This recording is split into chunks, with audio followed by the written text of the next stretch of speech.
Nggak paham-paham nih kamu nih. Memaksa orang harus jadi orang Islam semua. Kalau nggak dibunuh-bunuhin. Begitu, itu fasis namanya dong. Shalom, saudara dalam Tuhan. Puji nama Tuhan, jumpa lagi dengan saya di kesempatan ini. Nah, saudara dalam Tuhan, Kiai Haji Buya Syakur mengatakan bahwa jikalau negara ini menjadi negara khilafah, maka akan terjadi persoalan besar di antara umat Islam. Nah, saudara dalam Tuhan, ya, mari kita simak videonya. Mari kita simak penjelasan daripada Kiai Haji Buya Syakur mengatakan demikian. Andai kan cita-citamu terjadi negara khilafah Indonesia, umpamanya ini andai kan madhabnya ahli sunnah wal jamaah, nanti terjadi pertempuran nggak antara kamu, saling bunuh-membunuh nggak? Umat Islam mati di dunia dibunuh oleh sesama umat Islam sendiri, bukan oleh orang lain. Ini kenyataannya. Untuk ini sangat menggelitik bahwa pada akhirnya sekalipun nama Tuhan kita sama, penyebutannya sama, apakah Rabbun, apa Ilahun, apa Allahu, apakah Airan, apakah Gunung Serandil, apakah Kebuyut, ya, ketika namanya sama, substansinya tidak mesti sama. Persepsi yang terbangun dalam pikiran kita tidak sama. Berujung saling bunuh-membunuh. Korbannya 10.000 orang Mu'tazilah dibunuh oleh ahli sunnah wal jamaah karena mengatakan bahwa Allah tidak intervensi dalam menentukan nasib manusia. Manusia harus punya hak pilih secara merdeka dan bebas untuk menentukan nasibnya sendiri. Betul, 10.000 loh yang dibunuh-bunuhin. Berarti Jabariyah mengatakan nasib baik, nasib buruk, kecelakaan, kematian, rezeki, semuanya Allah yang menentukan. Kata Mu'tazilah, Tuhan tidak ikut campur. Kata ahli sunnah, ada qada mubram, ada qada ghairu mubram. Berarti Tuhannya beda dong. Betul nggak? Kata Asy'ari sifat Allah yang wajib 20, kata Maturidi 13. Itu dalam satu agama. Nah, nama Tuhan kita berbeda karena agama kita berbeda. Nah, ketika agama itu berbeda, kita bertengkar bukan dengan orang yang berbeda agama. Dalam satu agama juga bertengkar lagi. Andaikan Mu'tazilah habis, Jabariyah, Qadariyah, Syiah, apalagi semuanya, Bahaiyah, tinggal satu, ahli sunnah wal jamaah. Semua ahli sunnah wal jamaah semua. Nanti terpecah lagi enggak? Berbeda lagi enggak? Berbeda lagi. Akan terjadi sekte-sekte yang berbeda. Sekte A sampai sekte Z. Yang dimusnahkan semua, tinggal sekte F. Nanti ada kino-kino lagi enggak? Itu sama-sama itu. Jadi jangan menghayal harus sama, nggak bisa. Memang sengaja dibuat oleh Allah berbeda. Pluralitas itu adalah kebijakan Tuhan kok. Nggak paham-paham nih kamu nih. Memaksa orang harus jadi orang Islam semua. Kalau nggak dibunuh-bunuhin. Begitu, itu fasis namanya dong. Itu muncul hadis ini berulang-ulang. Tapi yang aneh itu masuk di Arba'in Nawawi ya. Imam Nawawi kok mencantumkan hadis umirtu an uqatilan nas itu. Aneh juga satu, kok Imam Nawawi sampai segitu sih. Hadis keempat kalau nggak salah. Yeah. Umirtu an uqatilan nas, aku diperintahkan untuk memerangi manusia. Perang manusia. Hatta yaqulu la ilaha sampai mereka mengatakan la ilaha illallah. Wa yuqimus shalat dan mendirikan salat. Wa yutu zakat dan bayar zakat. Wa in fa'alu dzalika, Kalau mereka mau syahadat, sholat, zakat, asomu minni dima'ahum wa amwalahum. Harta mereka, nyawa mereka dijamin aman. Kalau tidak, perang. Habis. Hadis semacam ini yang kau dengungkan. Setiap saat ngajak perang. Mau nyerbu Australia, nyerbu Jepang, nyerbu Korea, suruh masuk Islam semuanya. Ayo syahadat, nggak mau, penggal lagi. Sholat, mau nggak, penggal. Itu akan kau Islamkan semuanya.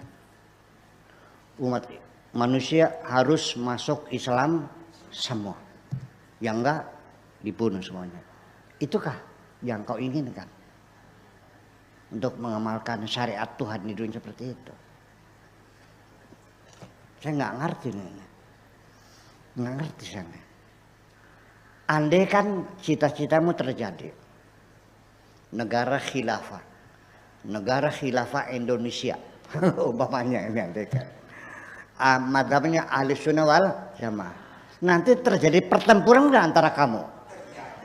Saling bunuh-membunuh nggak? Umat Islam mati di dunia dibunuh oleh sesama umat Islam sendiri, bukan oleh orang lain. Ini kenyataannya sampai sekarang. Syria siapa yang membunuh mereka? Ya, porak-poranda. Irak ambles sudah. Siapa yang membunuh mereka? Libya sampai sekarang masih berdarah-darah. Mau seperti itu. Seperti itu. Nah ini perlu menjadi perenungan, bukan untuk menyalahkan. Jadi perenungan bagi kita, kenapa umat Islam kok berpotensi untuk perang saudara? Karena satu indoktrinasinya, inilah aku yang paling benar, yang lain adalah salah semua. Di dunia ini ada 73 golongan, 72 masuk neraka, yang benar hanya satu, itulah aku. Jadi hadis ini disalahpahami.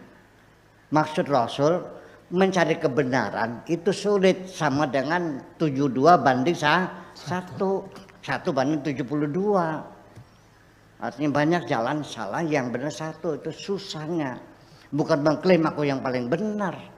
Gimana lagi? Ya kalau maksudnya begitu, betapa kejamnya Nabi Muhammad. Ya, merekomendasikan umat yang masuk surga dalam jumlah 1 banding 72. Sudah umat Islam di Indonesia minoritas. Islam di Indonesia mayoritas, tapi di dunia minoritas dong. 8 miliar manusia, umat Islamnya 1,5 miliar. 1 miliar dibagi 73. 72 golongan masuk neraka semua, yang masuk 1. Jadi berapa orang yang masuk nih? Ada 30. Masa Nabi menakut-nakuti umatnya? Umatku kebanyakan masuk neraka semua. Ini juga logika kita bicara lagi. Baik, saudara Tuhan, itu videonya. Kita sudah simak penjelasan daripada Kiai Haji Buya Syakur di video tadi. Nah, saudara dalam Tuhan, semoga dengan penjelasan beliau, orang-orang yang selama ini teriak khilafah, ya, sadar bahwa dampak dari khilafah itu sendiri adalah bagi diri mereka sendiri. Ya, jelas di video tadi Kiai Haji Buya Syakur mengatakan bahwa jikalau negara ini menjadi negara khilafah, maka akan terjadi persoalan di antara umat Islam sendiri. Nah, saudara dalam Tuhan, sekali lagi semoga apa yang beliau sampaikan menjadi berkat bagi kehidupan kita, memberikan kita pemahaman baru, dan juga mencerdaskan setiap pemikiran kita. Nah, saudara dalam Tuhan, ya, saya katakan bahwa negara ini tidak mungkin dijadikan negara khilafah. Karena kenapa? Karena negara ini berdiri di atas asas Pancasila, ya, dan itu sudah sejak kemerdekaan Indonesia ini, saudara Tuhan, ya. Sekali lagi, Indonesia ini berdiri di atas asas Pancasila, saudara Tuhan, ya. Landasan daripada negara kita adalah Pancasila, ya. Jadi yang menjadi patokan kita di negara ini adalah Pancasila dan Undang-Undang Dasar Tuhan ya. Jadi itu tidak bisa diubah. Dasar negara kita tidak mungkin dan tidak boleh diubah dengan asas lain selain daripada asas Pancasila, saudara dalam Tuhan. Ya, kita harus paham itu. Karena negara ini, sekali lagi saya tegaskan bahwa negara ini dibangun di atas dasar Pancasila. Nah, saudara dalam Tuhan, ya, kalau kita melihat juga di negara kita sendiri, ya, ada beberapa agama yang sudah berdiri dan sudah disahkan oleh pemerintah, ya. Bahkan pendiri pejuang daripada Indonesia ini tidak berasal dari satu agama saja, tetapi ya pejuang Indonesia ini ya, adalah mereka berasal dari beberapa agama yang sudah disahkan di Indonesia ini. Ada dari agama Islam, ada dari agama Kristen, Katolik, Buddha, Hindu, dan yang lainnya juga yang sudah diakui di Indonesia. Jadi saya katakan bahwa tidak mungkin dan tidak baik, tidak boleh ya negara ini dijadikan sebagai negara atas asas khilafah. Tidak bisa dalam Tuhan. Ya. Harus atas asas Pancasila. Harus atas dasar Pancasila. Ya.